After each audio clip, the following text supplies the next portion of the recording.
Lucas 5, do 1 em diante, diz assim o texto: apertando a multidão para ouvir a palavra de Deus, estava ele junto ao lago de Genezaré, e viu 2 barcos. Quantos barcos? Quantos barcos? E viu 2 barcos à beira da praia do lago, mas os pescadores, havendo desembarcado, lavavam as redes. Entrando em um dos barcos, que era o de Simão, pediu-lhe que o afastasse um pouco da praia, e assentando-se, ensinava do barco a multidão. Quando acabou de falar, disse a Simão: faze-te ao mar alto e lançai as vossas redes para pescar. E respondeu-lhe Simão: mestre, havendo trabalhado toda a noite, nada apanhamos, mas sobre a tua palavra lançarei as redes. E fazendo assim, na minha versão diz fazendo assim, eu gostaria que você reproduzisse isso, diga fazendo assim. Diga de novo, fazendo assim. Só mais uma vez, vai. Colheram uma grande quantidade de peixes, e rompia-se-lhes a rede, de modo que fizeram sinal aos seus companheiros que estavam no outro barco, para que fossem ajudá-los. E foram e encheram ambos os barcos, de maneira tal que quase iam a pique. Somente até aqui você diz amém. Oh, aleluia, aleluia. Nós estamos diante da primeira e grandiosa pesca maravilhosa. Jesus vem chegando à beira da praia do lago de Genezaré, e uma multidão o vem apertando, estreitando isso, porque a fama de Jesus já havia percorrido todos os arredores e bairros circunvizinhos a Jerusalém. Jesus ficou muito conhecido e muito famoso, não porque procurava a fama, mas porque era muito útil. Quando você fica querendo ser famoso, você até consegue, mas isso será fugaz e temporário, porque foi provocado sem embasamento, simplesmente por vaidade. E vaidade não sustenta ninguém, ela te dá um momento, mas não estabelece carreira. E Jesus tem um ministério muito frutífero. Nesse período de 3 anos e meio ministerial, Jesus até hoje é para nós, não apenas numa visão espiritual, mas também humana, histórica com H, maior revolucionário da história. Até os ateus e as pessoas que não creem nele como Filho de Deus precisam datar a história antes dele e depois dele, porque nunca mais o mundo foi o mesmo depois de Jesus. E isso aconteceu porque ele era muito útil. Jesus era extremamente relevante. Aonde Jesus passava, a multidão se apertava para estar com ele, porque sabia que milagres iriam acontecer. Cegos seriam curados, endemoniados seriam libertos, vidas seriam restauradas, e uma palavra direcionaria e nortearia a vida de alguém para sempre. Nós precisamos ter a mesma intenção de Jesus, não de correr atrás de fama, mas correr atrás de serviço, de utilidade.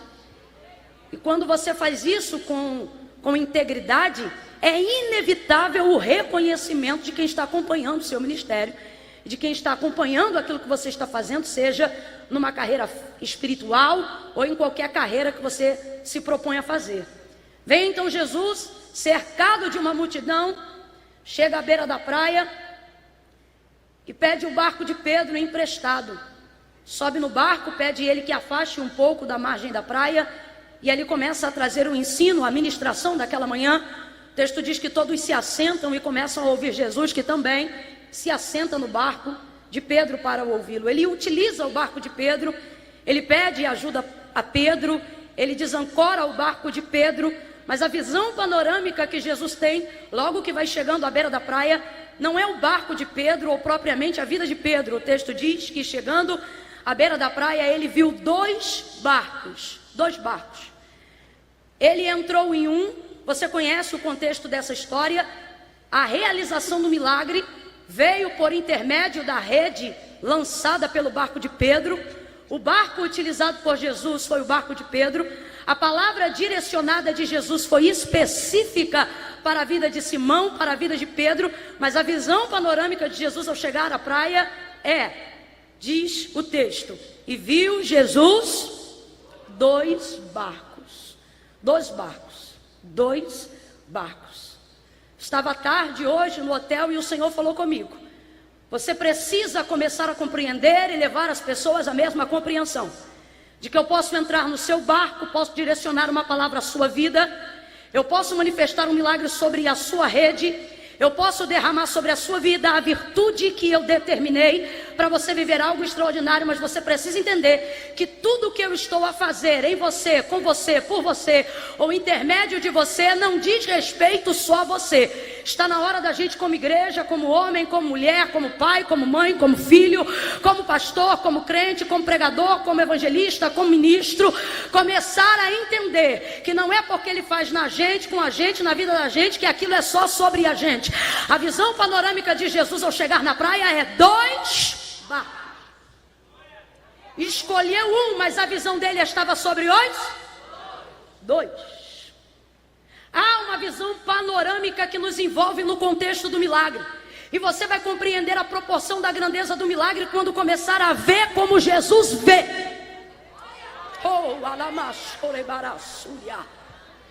Dois barcos. Espírito Santo de Deus diz para mim: quando Jesus entra no meu barco, ele não vê tudo o que ele pode fazer por mim, ele vê tudo o que fazendo em mim eu poderei fazer pelos outros. É isso que Jesus está dizendo. Eu quero entrar no seu barco, eu vou escolher o seu barco, mas não ache que o seu barco vai me confundir a visão. Não ache que o seu carisma vai me confundir o propósito. Não ache que o timbre da sua voz vai me fazer esquecer de por que eu escolhi você. Não ache que por causa do seu poder de persuasão eu vou esquecer daquilo que eu queria fazer quando te chamei. Deus está dando um sacode a alguém hoje aqui e está dizendo: não confunda seu ministério com o seu sonho. Não confunda a sua visão com o querer de Deus. Não é porque você está envolvido tão intrinsecamente, tão literalmente, tão no centro dessa situação, que significa que com o passar do dia ela seja sobre você. Dois barcos. Cadê meu esboço a poder?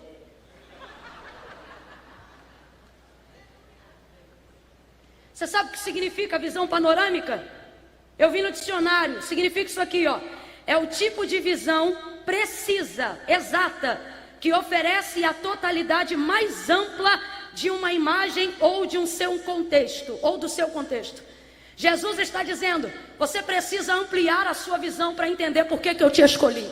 Você precisa ampliar a sua visão para entender por que eu te chamei. Você precisa ampliar a sua visão para entender por que eu te encontrei exatamente onde você está. Você precisa ampliar a sua visão para saber por que eu quero alguém como você, do jeito que você está, da maneira como você é. Amplie a sua visão. Você fica dizendo por que eu, você fica dizendo por que agora, você fica dizendo por que assim. E Deus está dizendo: quando você sair desse centro e ampliar a sua visão, você vai entender por que você, por que seu barco, por que com você. Oh, aleluia. Jesus agora vai tomar uma atitude que o Espírito Santo me despertou para ela. Quando Jesus entra no barco de Pedro e desancora um pouco, afastando mais para o mar, o texto diz que ele se assenta no barco de frente à multidão.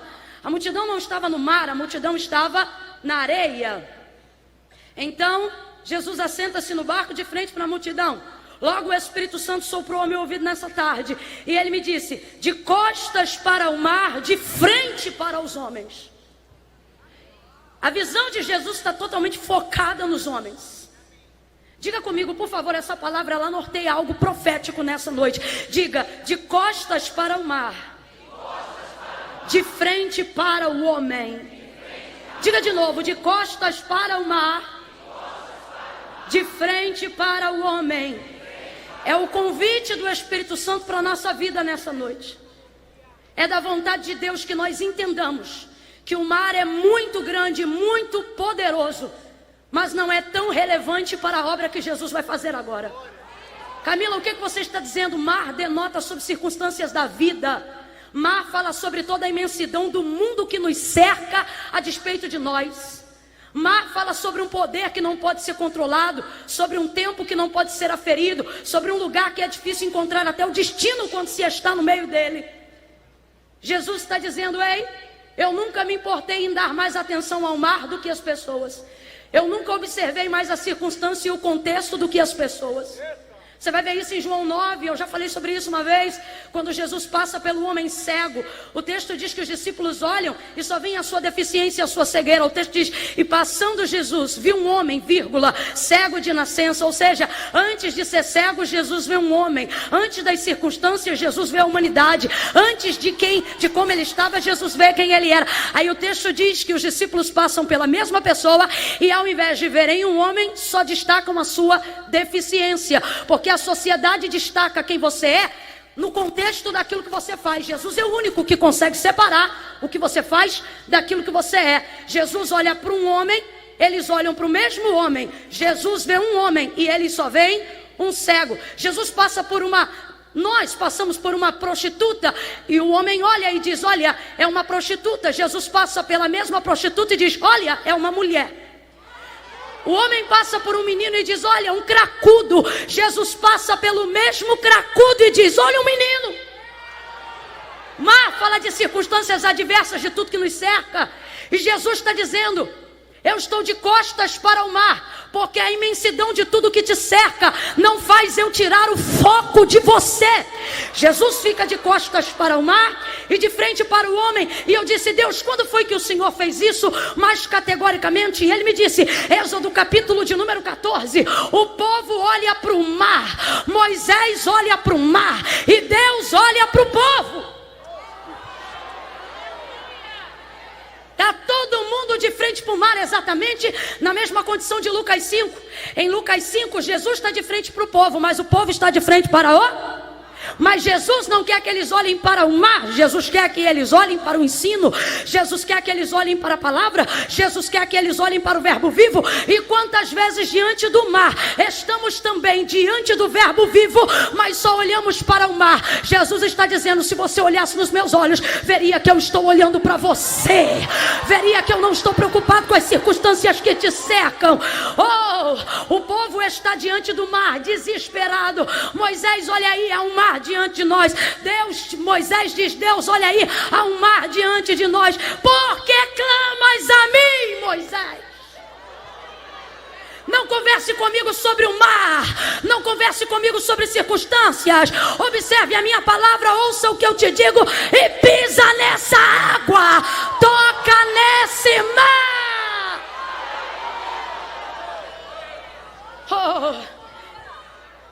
O mar se abre, o vento sopra, abre do outro lado, abre do lado de cá. O texto diz que o povo passa com os pés enxutos. O texto diz que abriu-se um caminho seco, secou completamente. Os egípcios vêm entrando pelo caminho que se abriu no mar. Moisés dá uma palavra que Deus disse a ele: olhe por uma última vez, porque os egípcios que viste hoje, nunca mais outra vez vereis. Quando o último hebreu dá costas para o mar, quando o último hebreu tira o pé que divide aonde movimentavam-se as águas do mar, para onde se tocava o solo que separava das águas, o texto diz que o paredão de água vem fechando de uma vez só e morre esmagado com o impacto das águas. Faraó, seu cavalo, seu cavaleiro, seus servos, sua bandeira, sua fúria, seu ódio, sua sede de sangue, tudo é mergulhado e submerso sobre as águas. Miriam sai do outro lado segurando o pandeiro. Só o Senhor é Deus, só Deus é o Senhor. E ela canta de frente para o mar? Não, ela está celebrando a vida dos hebreus, não a morte dos egípcios. Camilo, o que você está dizendo? Não sou eu, é Deus que está dizendo: vire as costas para o mar e olhe para o que eu estou te levando, olhe para o que eu estou te vocacionando, olhe para aquilo que eu estou te chamando. Deus estava falando comigo no meu quarto e ele dizia: todas as vezes que estiver o mar e o homem, eu sempre estarei olhando para o homem. A criação é maravilhosa. A criação é impactante, a criação é maravilhosa, mas o salmista vai salmodiar o Salmo 8, e ele vai dizer que nós somos o pináculo da criação. Deus está dizendo, eu não perdi o foco, é você que está perdendo o seu foco. Deus está dizendo, eu não perdi a diretriz, é você que tem andado sem direção, porque não tem olhado nos meus olhos, porque não tem observado a minha palavra, porque não tem seguido a direção que eu te orientei. Mateus capítulo 14, verso 24 em diante. Há uma tempestade, os discípulos estão dentro do barco. Naquela noite Jesus vem chegando sobre as águas, depois de uma madrugada de oração. Vem Jesus andando sobre o mar. Eles olham de longe e pensam, ai, é um fantasma. O mar te assusta porque você fica olhando para ele. O mar tira as expectativas corretas daquilo que você já conhece, porque você fica apavorado pelas ondas. É um fantasma. Jesus diz, filhos, não temam, sou eu. Pedro vai chegando mais para perto do barco, chega mais para a ponta onde dava para as águas, e diz, Senhor, se és tu mesmo, manda-me ter contigo sobre as águas. Isso aqui parece uma loucura. Como é que alguém quer pisar na água estando no barco, onde é o lugar mais seguro? Pedro, você está no lugar mais seguro. Se és tu mesmo, manda-me ter contigo por sobre as águas. Ele está dizendo, libera a palavra, me dá um método de chegar aí. Vem. Vem ele andando por cima das águas. O texto diz que ele anda. Completa aí, gente. O texto diz que ele? O texto diz que ele? Mas vendo o mar, vendo o vento, sentiu medo e começou a afundar. Pega na mão de alguém, que eu estou sentindo graça de Deus aqui nessa noite. Pega com vontade, não faça desse momento um momento esquisito, não. Faça essa pessoa perceber que você não veio para um evento social, não. Que esse lugar está tomado de crente pentecostal cheio do Espírito Santo. Segura a mão desse crente que está ao seu lado e diga para essa pessoa, se Jesus dá as costas para o mar, você também dá. Diga, se Jesus olha para você, você olha para ele. Sacode alguém e diga, dê as costas para o mar, dê as costas para as circunstâncias. Olhe para Jesus, olhe para a palavra de Jesus. Olha como Jesus corrige o momento de afundamento de Pedro. Antes de dar a mão para ele, diz o texto, Jesus, fitando os olhos em Pedro, disse, olha para mim. Amarás. Camarassúria. Me faz lembrar o primeiro milagre da igreja em Atos dos Apóstolos capítulo 3. Quando o aleijado está à porta do templo chamada Formosa, 40 anos manco, não entra nem sai, fica ali no meio, parado. Vem João e Pedro subindo, ele estende para pedir uma esmola. Circunstâncias, Pedro não tem dinheiro, o homem precisa de dinheiro, ele não é vagabundo, está na lei, deficiente tem direito a dinheiro. Os outros acham que naquele contexto, vergonha é o deficiente pedir ajuda, vergonha era Pedro não ter dinheiro para dá-lo, porque a lei garantia esse subsídio. Só que ele não tem por quê? Porque a igreja trabalhava com provisão diária, então acabava, ao final de tarde já estava tudo designado. Aí ele olha para o homem e diz, não tenho nem prata nem ouro, mas o que eu tenho, te dou. Em nome de Jesus Cristo Nazareno, levante e ande. E alguém diz, o moço levantou. Nananina, não. O texto diz que ele libera a palavra e diz assim, e Pedro, fitando os olhos nele, disse, moço, olha para mim. Olha para mim. E o moço olhou para ele. Aí o texto diz, e Pedro, estendendo a mão, o levantou. Esse mar está te afundando porque você está olhando para o lugar errado. Estas dívidas estão te afundando porque você está olhando para o lugar errado. Essa depressão está te matando porque você está olhando para o lugar errado. Olha para onde Paulo disse, olhando para Jesus, autor e consumador da nossa fé. Olha para ele e o mar não te assusta. Olha para ele e as dívidas não te sufocam. Olha para ele e a insônia não te mata. Olha para ele.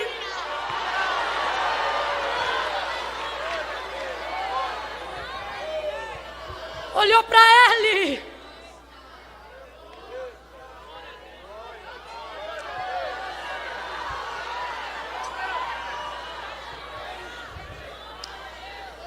Marcos 4:35 é uma das primeiras manifestações de um Jesus irado. Você continuar olhando para o lugar errado, você vai conhecer um Jesus irado.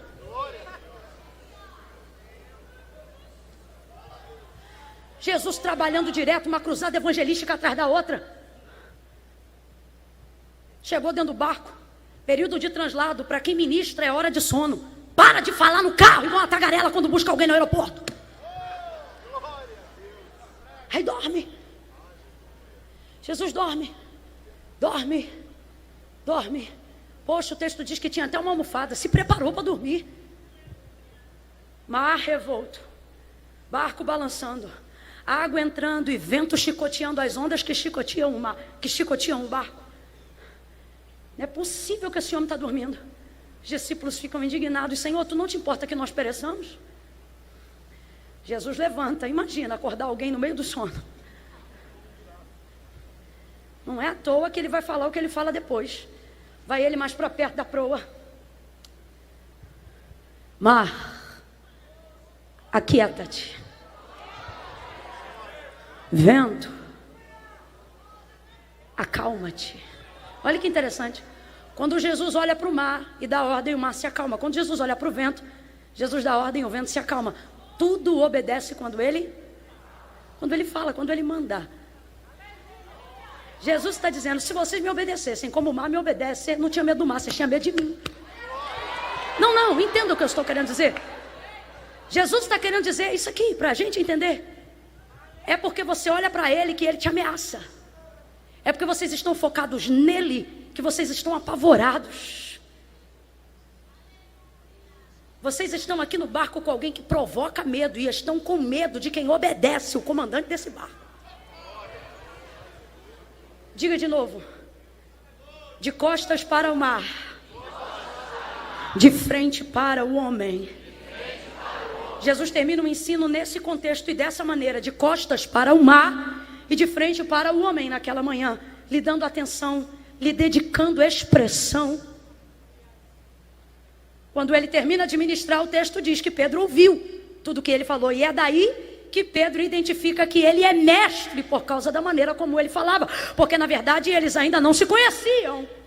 Então, ele ouve e sabe que está diante de um mestre porque o ouviu naquela manhã. É interessante porque depois de uma noite de trabalho fracassado, frustrado, uma noite de trabalho cansativa e improdutiva, a primeira coisa que um trabalhador quer fazer é ir embora, sim ou não? Sim ou não? Eu não sei se você já foi vendedor de porta, de rua, de comércio ou de qualquer coisa, mas no dia que acabe você não vende nada, você não quer ir para casa de ninguém, você não quer comemorar festa, você não quer nada, você quer ir embora para casa.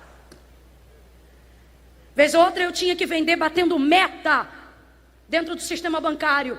E se naquele dia eu não fosse bem nas minhas metas, eu não queria ir para lugar nenhum, eu não queria confraternizar, eu não queria nada, eu queria ir para casa.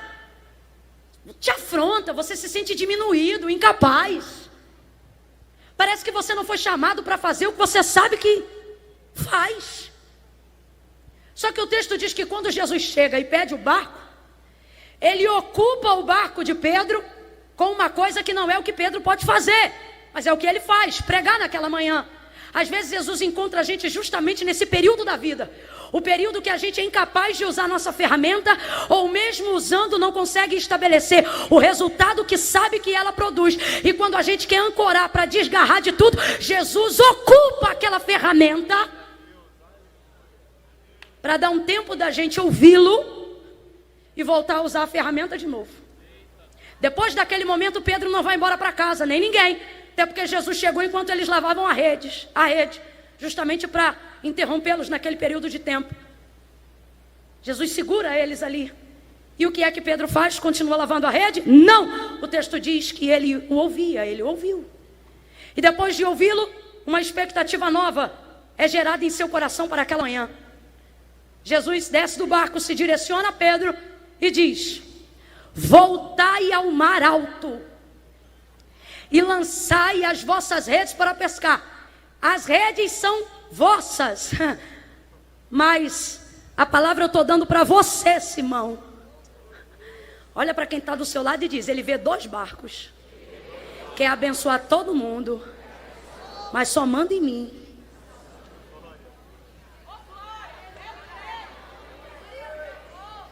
Pedro está olhando Jesus pregando aquela manhã, e gente, se a gente se maravilha de ver homens de Deus pregando a palavra, você imagina o verbo vivo pregando a palavra. É por isso que nego ia com dinheiro, sem dinheiro de passagem, com comida, sem comida. Era ele. Todo mundo ouvindo Jesus ministrar naquela manhã. Imagine Pedro ouvindo um homem que nunca ouviu nada igual, nunca ouviu nada semelhante àquilo que Jesus estava falando. Imagine como ele foi renovado naquela manhã. Imagine como a palavra daquela manhã lhe tocou em áreas que ele nem sabia ainda que tinha sido tocado. De repente, este homem que agora me produz grande inspiração, que me faz gerar expectativa de dias melhores, que me renova a esperança, vem andando na minha direção e vem trazendo uma palavra que norteia um destino para aquela manhã. Oh meu Deus, eu imagino Pedro ouvindo e pensando: é agora que ele vai me falar qualquer coisa, porque ele tem poder para fazer qualquer coisa. Um homem que prega desse jeito, que tem uma palavra dessa, eita, que mestre! E aí Jesus vai lá e diz assim: voltai ao mar alto e lançai as vossas redes para pescar. É complicado quando nós estamos nesse momento da vida, depois de um tempo de fracasso, de tristeza, de dor ou de improdutividade, você colocar expectativa em Jesus, que tudo pode. No nosso contexto aqui, a gente sabe que Ele pode tudo. É complicado quando você coloca expectativa num evento como esse, e você faz plantão para ter gente cobrindo o dia de trabalho para você estar aqui. Você paga dobrado para ter gente cuidando da parte que você não podia cuidar para você estar aqui. Tudo porque, conhecendo Jesus como você conhece, conhecendo os mestres como você conhece, você gera a seguinte expectativa: ora, eu vou estar lá, porque eu sei que Ele vai dar uma palavra que vai nortear a minha vida. Eu sei que Ele vai dar uma palavra que vai nortear a minha história. Tem gente aqui, irmão, que bloqueou a decisão que tem que tomar. Era para ter tomado semana passada, mas por causa do congresso disse: me liga uma semana depois que eu vou dar a resposta. Que gente é essa? É gente que crê tanto que Deus tem um norte, um destino, que não dá resposta antes de ouvi-lo. Primeiro ouve para gerar expectativa e para receber a direção. Tem gente aqui que entrou aqui dentro dizendo: eu não vou assinar carta de divórcio essa semana, primeiro eu vou para o congresso para ver o que Jesus vai falar. Tem gente aqui que não assinou o contrato de sociedade essa semana, disse: primeiro eu vou para o congresso, depois do que Jesus falar, aí eu vou resolver o que eu vou decidir. A gente gera uma expectativa na palavra, porque sabe que ela norteia, sabe que ela dá destino, sabe que ela sela, que ela ata ou desata, que ela abre ou fecha, que ela contrata ou que ela cancela. Quando a gente não está aqui por causa de A, B ou C, a gente está aqui porque acredita que Jesus vai usar A, B ou C. A gente vem para cá na expectativa de que Jesus fale. Por quê? Porque Jesus pode, Jesus tem, Jesus é, Jesus manda, Jesus faz. Aí imagina, a gente gera essa expectativa toda e diz assim: eu vou lá, porque o Deus que tudo pode vai falar comigo. Agora vamos lembrar algumas coisas que Ele pode. Oh meu Deus, o que é um mar? Para o Jesus que manda ele ir lançar um anzol na beira de um rio para pagar o tributo, e diz: o primeiro peixe que subir, tu abre a boca dele e tira de lá uma estátua e paga o imposto. Olha que doideira que Jesus mandou fazer. Isso é caixa eletrônico na água, irmão. Pegou. Jesus é poderoso. Jesus mandou Pedro lançar rede no mar, mas se tivesse mandado lançar rede na areia, subia peixe, sim ou não? É Jesus, meu irmão. Então você cria esse nível de expectativa quando precisa tomar uma direção. Jesus vai me dar, Jesus vai falar. Sabe qual é a parte complicada? Quando Ele vem caminhando em sua direção, quando você vem para um congresso como esse, quando você gera expectativa, consciente de que está diante de alguém que pode, e pensando que Ele vai dar a resposta que você nunca imaginou, vai abrir o caminho que você nunca viu, vai abrir a porta que você não esperava. Ele diz: volta e lança a rede de novo. Não, você não entendeu, eu vou traduzir. O que Jesus está dizendo para a expectativa de Pedro é: volta e continua a fazer o que você estava fazendo antes de eu chegar por aqui. É complicadaço. é muito complicado. Porque o que você quer é um método diferente. Você quer um método diferente do método que você já conhece. E sabe quando você mais quer isso? Quando você aplica um método que não gera o resultado que você esperava.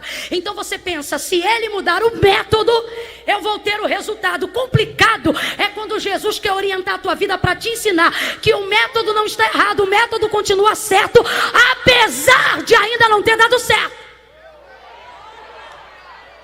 Só que vivemos em uma geração de resultados, de números.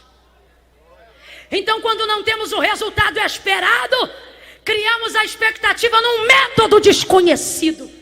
Queremos que Jesus nos dê uma equação nova. Queremos que o céu se revele como nunca se revelou, nem para Moisés, nem para Abraão. Oh Deus, como é que é? Sou eu.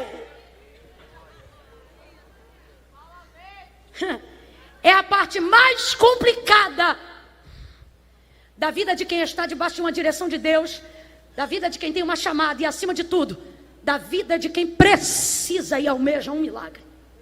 É entender essa direção. Trocando para miúdos é o que Jesus está dizendo. Volta e continua a fazer o que você sabe. Ah não, vou falar rasgado. Tem homem que chegou hoje aqui e disse, Senhor, por que eu te sirvo e aquela mulher não te serve? Me dá uma direção, ou sai ela de casa ou sai eu. Aí Jesus diz, volta e continua amando aquela mulher. É complicado quando você diz, Senhor, tu me chamou para pregar a tua palavra e eu ministro a tua palavra, mas os telefones não tocam, a minha agenda não se abre, as pessoas não estão me conhecendo. Você está procurando resultados. Jesus está dizendo, volta e continua pregando no metrô, no ônibus, na congregação, no aniversário das crianças. Volta e continua com o método que você sabe. Por quê? Porque esse é o método certo. Você é pescador, pescador tem que lançar a rede, pescador tem que ir para o mar, pescador tem que navegar no barco, pescador tem que entender da rede. O Senhor vai usar um método que Pedro já conhecia. Por quê? Porque quando você depende do resultado, esse resultado não é categoricamente responsabilidade do método. Escute isso. Quando Jesus diz para Pedro, voltai ao mar alto e lançai a rede para pescar, Jesus disse quanto ele ia pegar? Não. O verso 6 é claro. Jesus só diz, voltai ao mar alto. Voltai ao mar alto, verso 5, e lançai a rede para pescar. Jesus não fala quanto ele vai colher. Jesus só fala o que ele tem que fazer. Amaraçúria. Está na hora da gente entender isso. Quando que você precisa de um milagre, você provoca o trabalho, mas não estabelece o resultado. Camila, o que você está dizendo? Não sou eu, é Deus que está dizendo. Continua trabalhando e deixa o resultado comigo.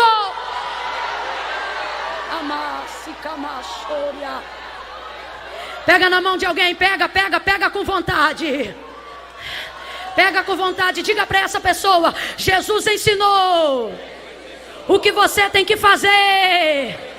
Jesus não te ensinou a criar resultado, só a praticar o método. Ele está dizendo, o trabalho é contigo, o resultado é comigo.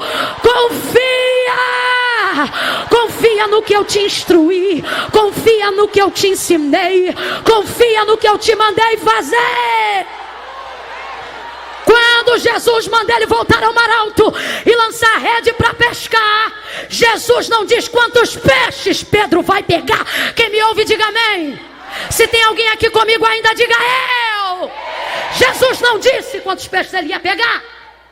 Jesus só disse o que ele tinha que fazer. Por quê? Que sabendo que vai lhe gerar resultado, não lhe diz o resultado, mas lhe instrui como faz o método. Porque todo milagre de Jesus é pedagógico, sim ou não? Tudo reverte a glória ao Pai. E para isso é necessário entendimento do que ele faz. Então Jesus sabia quantos iam pegar, mas não revelou para Pedro. Só instruiu ele no que ele tinha que fazer. Na pedagogia do milagre, Deus só diz o que a gente tem que fazer, para que no processo do milagre a gente não fique comprometido com o resultado, mas com o ensino. A gente não fique comprometido com os números, mas com a disciplina do método. Desculpa, mas agora quem vai falar sou eu, pelo que eu tenho visto. Paulo disse, em parte profetizamos e em parte falamos o que conhecemos. Vou falar do que eu tenho visto. cabe bem aqui, dentro desse contexto. Tem muita gente vivendo o resultado do que foi manipulado porque não quis mais se submeter ao método. Para Deus não tem essa conversa de que os meios justificam os fins. Para Deus não. Pelo contrário, para Deus são os meios que estabelecem como vai ser o fim. Tem que ser do jeito certo. Deus está falando aqui comigo. Tem que ser do jeito certo. Tem que ser como eu te instruí. Tem que ser como eu te ensinei. Quanta gente alterando o método para manipular o resultado. Deus está mandando dizer a alguém: essa conta não vai fechar. Da quinta série para frente, a professora ensinou um negócio chamado prova real. Era um jeito de você sozinho saber se o método aplicado. Matemática é uma ciência exata, completa aí. Matemática é uma ciência? É uma ciência? Ou seja, tem que fechar. Nem que seja ponto 000, tem que fechar um resultado que justifique a equação, que justifique o método. Quando a gente começa a estudar isso e começa a fazer as coisas sozinho na escola, a tia, no meu tempo era tia, chama de prova real. O que é a prova real? Você pega o valor do resultado e faz a conta com o valor aplicado da primeira casa, dezena, centena, seja lá o que for. Juntando os dois, você vai ter o resultado que é igualzinho ao resultado do que é somado lá em cima.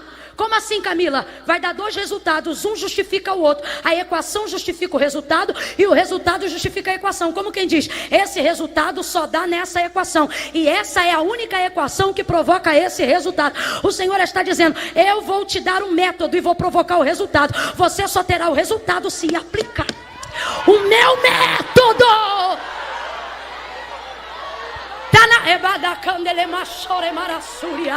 Você escuta o que eu estou te falando. Não fala agora como pregadora, mas como profetisa de um novo tempo. A prova real de Jesus vai passar por ministérios, vai passar pela vida de muita gente, e vai ter conta que não vai fechar, porque o resultado foi manipulado. E Deus vai te ensinar o método. Bate na mão de pelo menos 3 pessoas e diga, faz do jeito certo. Faz do jeito certo, mesmo que tudo esteja dando errado. Faça do jeito certo, mesmo que ninguém ouça a sua mensagem. Pregue do jeito certo, mesmo que ninguém se agrade dos seus hinos. Cante do jeito certo, mesmo que ninguém goste de como você dirige a sua igreja. Dirija do jeito certo, ore do jeito certo, adore do jeito certo, celebre do jeito certo, dizime do jeito certo, oferte do jeito certo, submeta-se ao método. Ah, Camila, mas eu conheço esse método um tempão e não está dando resultado. Eu sigo essa orientação um tempão e não está dando resultado. Vou te falar um negócio. Quando você está aplicando o método e a instrução de Jesus do jeito certo, é impossível que o resultado dê errado. Mas se enquanto não houver um resultado, você tiver que continuar aplicando o mesmo método, guarde isso. Fora do tempo de Deus. Fora do tempo de Deus, da direção de Deus. Até o que era para dar certo, vai dar. Mas dentro do tempo de Deus, até o que era para dar errado, vai dar certo. A obediência corrige tudo. Obedeça a direção que Deus te deu. Deus está dizendo, não mude os métodos por causa dos resultados. Sua obrigação é fazer o método. Meu comprometimento é gerar o resultado. Assim diz o Senhor. Deus aparece a Abraão, Gênesis 12. Manifesta a sua voz e aplica o método. Sai da tua terra, da tua parentela, vai para onde eu vou te mostrar. Resultado, farei de ti uma grande nação. Multiplicarei a tua descendência. Abençoarei os que te abençoarem, amaldiçoarei os que te amaldiçoarem. E em ti serão benditas todas as famílias da terra. Aplicou o método, deu uma instrução. Abraão pega as coisas e sai de casa. Começa a peregrinar. Quem tem promessa sempre vai peregrinar. O tempo passa, não gerou resultado. Cadê o filho? Cadê a multiplicação? Cadê a descendência? Eu estou aplicando o método, uai. Estou esperando, mas não gerou resultado. Sara, não tem resultado. Sara diz, Abraão, não tem resultado. Não, eu já sei. Vamos mudar o método. Pega H, deita com ela, minha serva, e dela vai nascer o resultado.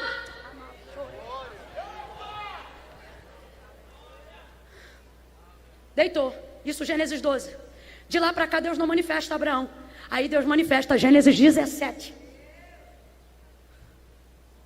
Prova real. Gênesis 17. Abraão, olhei para tua casa, estou vendo que tem uma coisa que não está batendo com o método que eu te dei.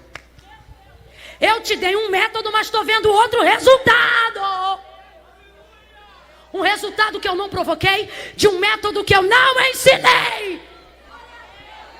Camila, onde Deus diz isso para ele? No verso 1 do capítulo 17, quando diz para ele, Abraão, anda na minha presença e ser perfeito. Aquilo ali não é início de encontro, o início foi em Gênesis 12. Por que não disse em Gênesis 12? Porque perfeição aqui não fala do seu caráter apenas como homem, fala do combinado e do acordo que Abraão e Deus fizeram em Gênesis 12. Trocando para grosso modo, o que Deus está dizendo é, Abraão, faz o que a gente combinou. Abraão, cadê o método que eu te ensinei?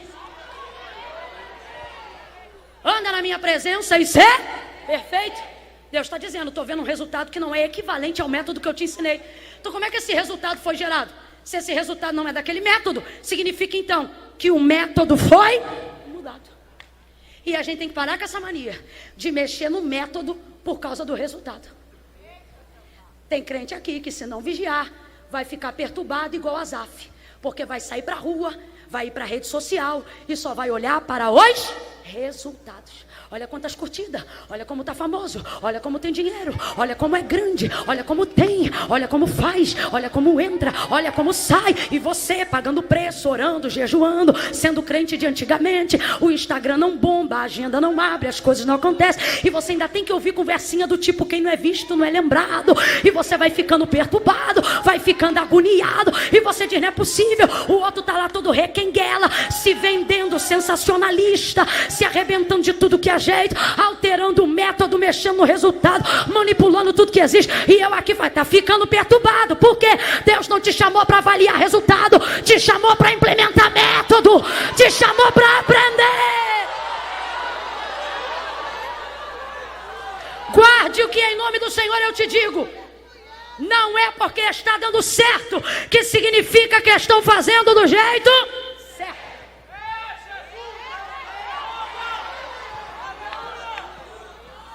Certa feita ouvi meu marido falar abertamente sobre isso.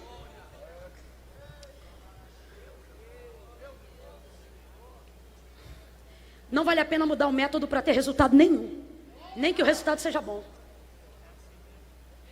O texto diz que na época do episódio das águas de Meribá, quando a água vai sair da rocha, Moisés já era o homem mais manso da terra. Já era o homem mais manso da terra. Como é que pode? Quando conheceu Deus, era o mais brabo. Nem enterro para os outros favorecia, deixava a areia enterrar. Agora é o mais manso. Sendo ele o homem mais manso, vai ser perturbado pela influência do povo, que é rebelde de dura cerviz. Não fique invejado com quem Deus dá grandes habilidades. Você vê, para o homem mais manso da terra, o povo mais duro da terra. O que Deus te deu é equivalente. Aí ele está tranquilão, mas o povo começa a perturbar. Não tem água? Trouxe a gente para cá para quê? Para morrer de sede? Não tinha cuia o suficiente lá não? Ah, lá a gente podia tomar banho no Nilo, aqui não tem nem água para a gente beber. E pererê, pererê, pererê, parará, parará, parará, pão duro, dadalala. Moisés não aguenta aquela conversinha, vai chegando diante de Deus, Senhor, o povo tem sede. Tá bom, Moisés, vou te dar um método. Vamos lá, gente, vou te dar um método, uma instrução. Moisés, tem ali uma rocha. Você vai lá e fala. Qual é o método, Moisés? Você vai lá e fala a rocha. Só que do caminho que ouviu Deus até a aplicação do método que era executá-lo ao chegar na rocha, o povo vem falando de novo. Não deixa a pressão do povo alterar o método que Deus te deu. Vem no caminho povo vem no caminho falando.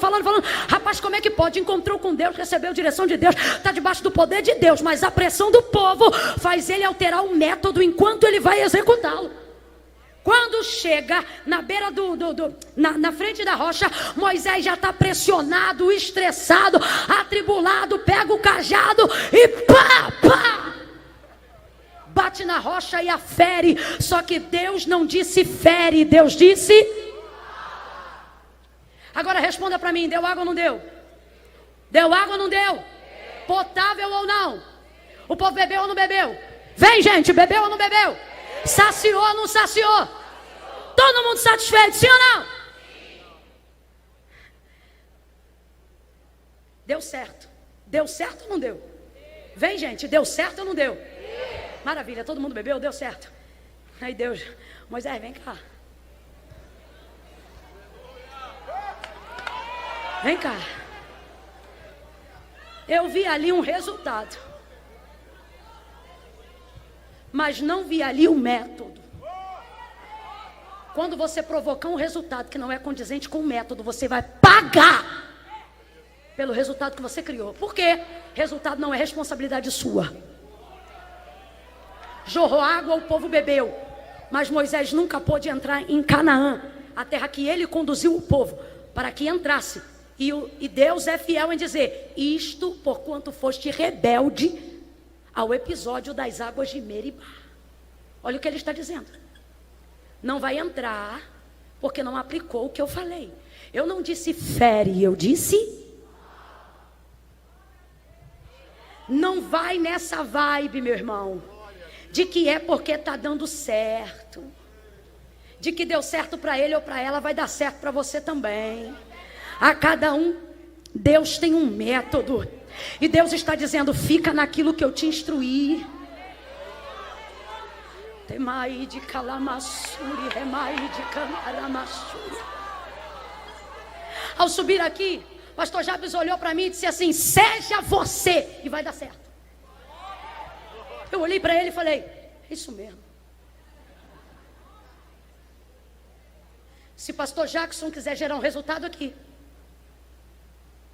ele tem que ser ele. Sim ou não? Sim ou não? Quem gostou do pastor José Satírio, diga: eu aqui. Eu aqui. Você acha que alguém consegue ser igual àquele homem? O método é dele. Eu tenho o meu e você tem o seu. Mas o resultado...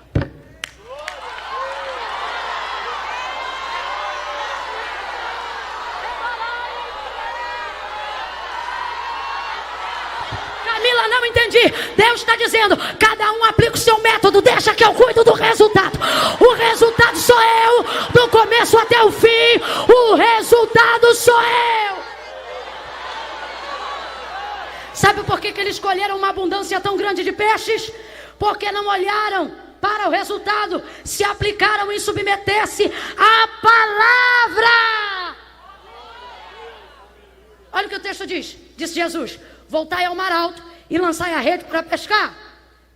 O texto diz: fizeram assim. É até estranho no contexto. O texto diz: fizeram assim. O que o texto está dizendo? Fizeram assim conforme a... e colheram. Olha isso, gente. Fizeram assim e colheram. Fizeram assim e colheram. Você quer um manto do remanto, do recanto, do profundo, do escondido. O Senhor está dizendo: faz assim, do jeito que eu te ensinei, do jeito que eu te mandei, e deixa que eu visito o recanto do manto, do profundo, do escondido.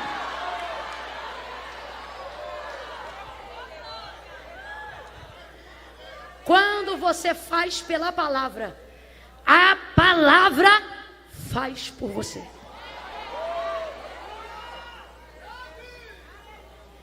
Se você for fiel ao método, assim diz o Senhor, eu serei fiel ao resultado.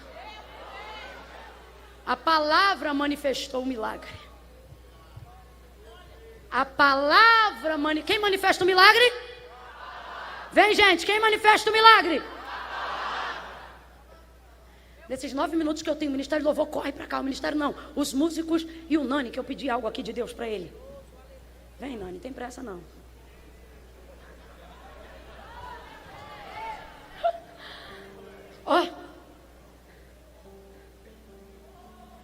volta ao mar alto e lance a rede para pescar. Isso é de Jesus uma palavra. Isso é de Jesus uma? Vem, aprende o método. Isso é de Jesus uma? Aí Pedro submete tudo que ele já usa àquela palavra e cria uma expectativa em cima daquela palavra. Criou expectativa para quê? Para fazer uma coisa que ele já sabia fazer, mas agora ele estava debaixo de uma. Nessa noite aqui, Deus está dizendo que vai visitar pessoas que praticam métodos instruídos por Deus, métodos antigos, mas vai dar para você uma nova expectativa em cima de um método que você já conhece. Por quê? Porque a coisa mais difícil da vida de um homem, de uma mulher, é ter que continuar aplicando um método antigo, tendo uma expectativa nova. É difícil. É aí que muita gente se atropela. É aí que muito pregador continua pregando para pagar conta de luz. É aí que muito pastor deixa de ver ovelha e contabiliza número. Porque já faz o método há tanto tempo que já não tem sobre ele uma expectativa. É daí que o adorador vira religioso e já não adora mais no culto, mas só vem para administrá-lo. O método é tão antigo, mas a expectativa já ficou velha. O que Jesus vai dar? Uma palavra que remete a um método antigo, mas agora sobre uma expectativa nova, porque Pedro está debaixo de uma palavra, e a palavra vai manifestar uma expectativa nova em cima de um método antigo. Volta ele ao mar alto, submete a rede, submete o barco, submete os amigos, vai todo mundo para o mar alto, lança a rede. Vai, Pedro, volta lá e faz isso agora sobre a minha palavra. Trabalhei a noite toda, mas por que mandas? Ou sobre a tua? Vou lá. A palavra de Deus manifesta quando você não pode mais manifestar. João capítulo de número 19, Jesus está crucificado, morto. Jesus está? Vem, gente, Jesus está? Jesus está morto. João diz que fica até o fim. Ele diz assim: eu sou testemunha do que vou dizer-vos, e digo-vos agora, porque estive lá e vi, e vos escrevo para que vós saibam que o que eu vi é um testemunho verdadeiro. Chegaram ao da direita, que havia sido crucificado com Cristo, e lhes arrebentaram as pernas. Fizeram a mesma coisa com o da ponta, que havia sido crucificado com ele. Chegando-se, porém, a Jesus, diz assim João: não puderam. Não está dizendo que não quiseram, não está dizendo que não tinham o pau na mão, não está dizendo que não tinham a autoridade para fazer aquilo. O texto diz, João falou, eu vi, não puderam. João não atribui aquilo a coincidência, mas ele atribui aquilo a uma instrução antiga. Ele diz: chegando-se porém a Jesus, vendo como se já estivesse morto, lhe perfuraram então um lado, e agora tem certeza, Jesus está morto. Vem, igreja, Jesus está? Jesus está? Mas não puderam. Soltaram então as madeiras, foram-se embora. E por que não? João vai dizer: eu vi. Não puderam, porque sobre ele havia uma palavra dita pela boca do profeta Isaías, que lhe dizia: nenhum dos seus ossos poderá ser quebrado. Não é coincidência. Jesus te deu um método. Essa palavra vai manifestar um resultado. O autor da carta aos Hebreus vai dizer que a palavra de Deus é viva. Viva. A palavra de Deus é viva. Pedro, volta agora. Você vai fazer um método antigo, mas você está indo com uma palavra viva. Essa palavra vai manifestar o que você precisa. Essa palavra vai manifestar um resultado através do método que eu te dei. Jesus está morto no Calvário. Agora responde para mim: morto se defende? Morto argumenta? Morto é morto. Mas por que não quebraram a perna dele? Porque sobre ele havia uma. A palavra de Deus é tão viva que ela pode estar sobre alguém que já está. Ela manifestará um resultado. Ela manifesta. Jesus está morto, mas a palavra de Isaías está viva, por isso não podem quebrá-lo, porque ele está morto, mas a palavra está. Deus vai te dar uma nova palavra, uma expectativa nova para continuar fazendo o que Ele te chamou para fazer, com alegria, com energia, com motivação, com disposição.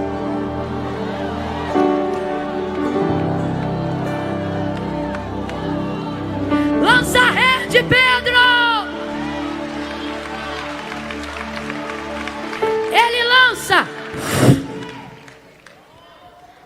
Tem que esperar assentar.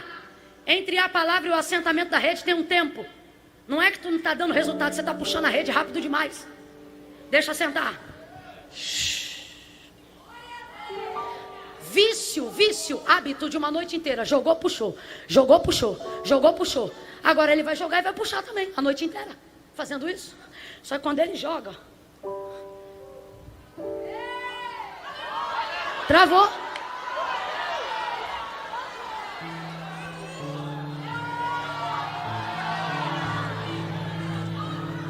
Não consegue. Segura 2, segura 3, segura 4, segura 5. Vai, puxa. Não vem. Não vem. Não vem, não. E a rede está rasgando. E a rede está rasgando. E o peixe tem, mas não vem. Completa para mim. E o peixe tem, mas não. Tem, mas não. Deus está dizendo a alguém: se eu te disser que você já tem, mas não vem, porque você não faz um sinal. Quando a rede começou a rasgar, o texto diz que a estratégia foi essa, única. Fez um sinal aos companheiros que estavam no outro barco para ajudar ele a puxar a.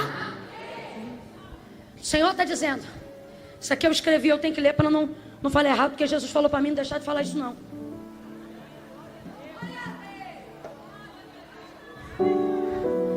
Aqui, ó. A rede rompe de propósito para você lembrar que ele não viu só o seu barco quando chegou na praia. De propósito.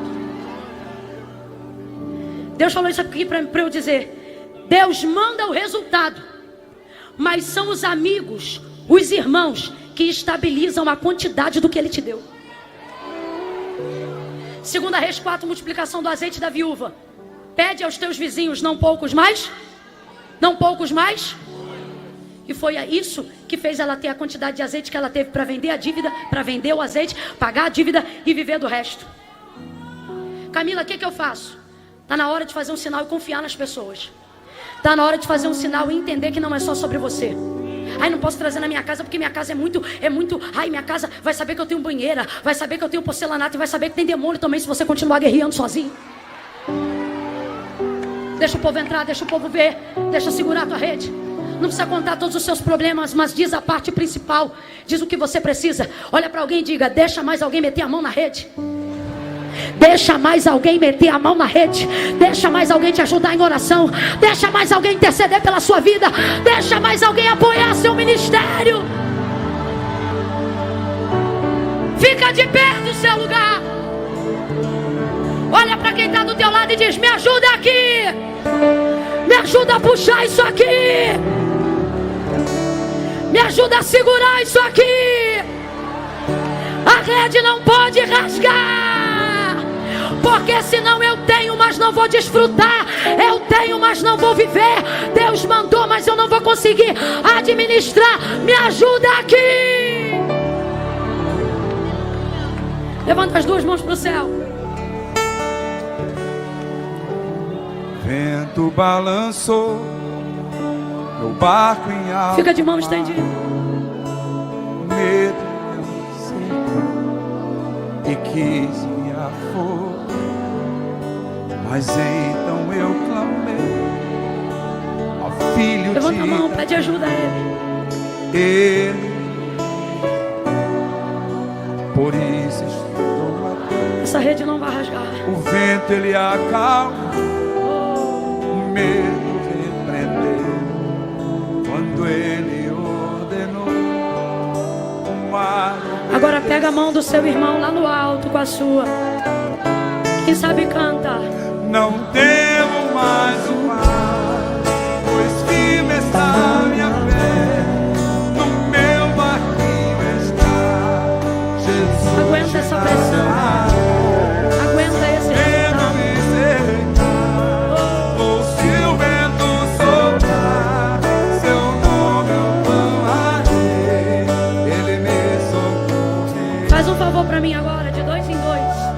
Vira de frente a quem está do seu lado. Pode subir no pastor Silas. Vira de frente para quem está do seu lado. Não toque nessa pessoa, só vira de frente para ela. Diga para ela, o resultado é tão grande que se você puxar sozinho, você não aguenta a quantidade. Olha para essa pessoa e diz, deixa eu puxar com você. Ganha eu, ganha você. Ganha minha casa, ganha a sua casa. Olha para essa pessoa e diga, mas meu barco quase afunda. Fala para essa pessoa, estala, abala, mas não naufraga. Prega para ele e diz, porque Deus não vai deixar você morrer, nem afogar debaixo de um resultado que Ele te deu. Eu conto 1, levanta a mão em direção a Ele. Eu conto 2, olha para Ele e diz, puxa. Eu conto 3, dá um abraço nele agora e diga, o resultado é nosso. O resultado é nosso. O trabalho pode ser meu, mas o resultado é nosso. Deus te abençoe. Não temo mais o mar, pois firme está minha fé. No meu barquinho está Jesus de Nazaré. Se o medo me cercar, ou se o vento soprar, seu nome eu clamarei, Ele me socorre. Mais uma vez. Não temo mais o mar, pois firme está minha fé. No meu barquinho está Jesus de Nazaré. Se o medo me cercar, ou se o vento soprar, seu nome eu clamarei, Ele me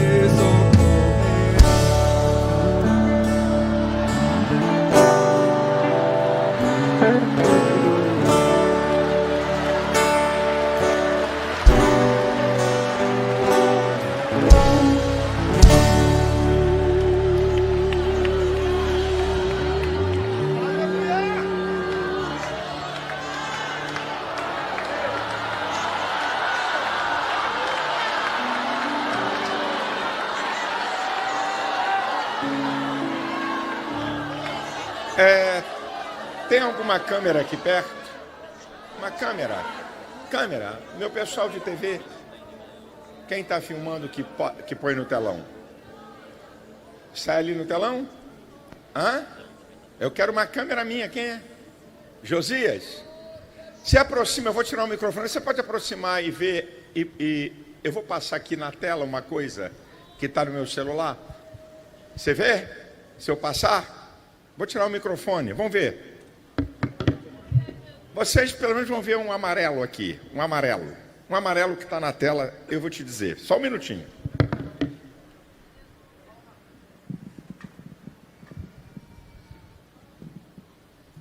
Vocês estão vendo o amarelo? Vocês estão vendo o amarelo? Estão vendo? Vocês estão vendo? Vocês estão vendo?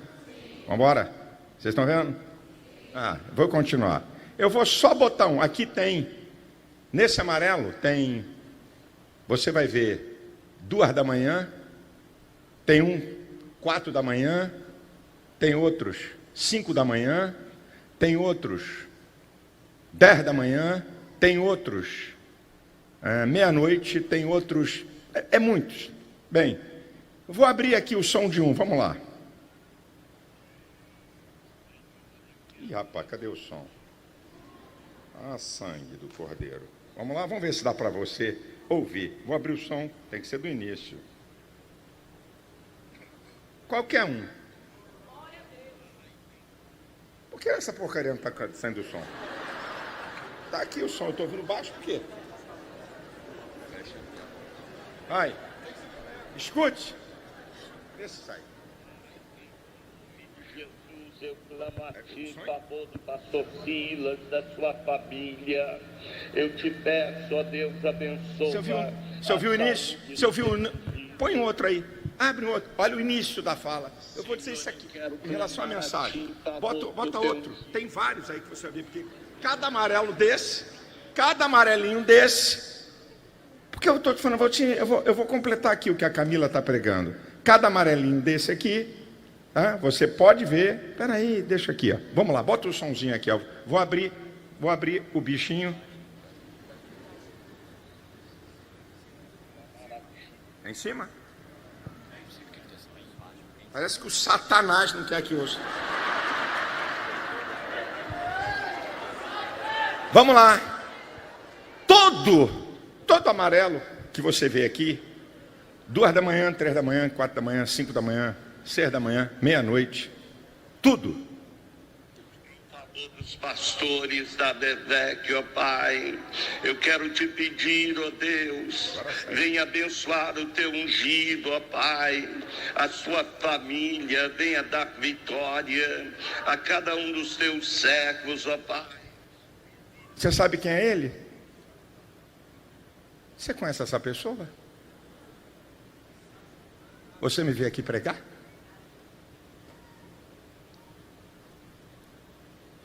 Esse aqui é um pastor, um ilustre desconhecido, mas bem conhecido do céu. Porque ninguém puxa a rede sozinho. Você vai ver no meu celular, muitos e muitos. E ele começa: Senhor Jesus, abençoa o pastor Silas, dê a ele graça diante do presidente da República. Dê a ele graça.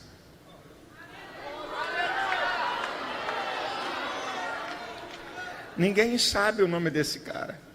Eu sei quem ele é. Não, o que essa menina pregou aqui é a completíssima realidade. Eu estou mostrando isso aqui porque quando ela estava falando, estava me lembrando desse pastor. Ele dirige igreja. Ele é pastor de igreja. 2 da manhã, 3 da manhã, 4 da manhã, 5 da manhã, meia-noite, 8 da manhã, 10 horas, 2 horas. De vez em quando ele liga para mim e diz assim: Pastor Silas, eu estou em 40 dias de jejum sobre a sua vida.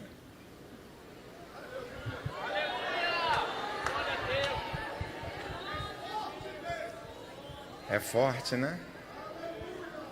Ouviu o que foi pregado. Vamos colocar em prática. Vai dar certo. Vai dar certo.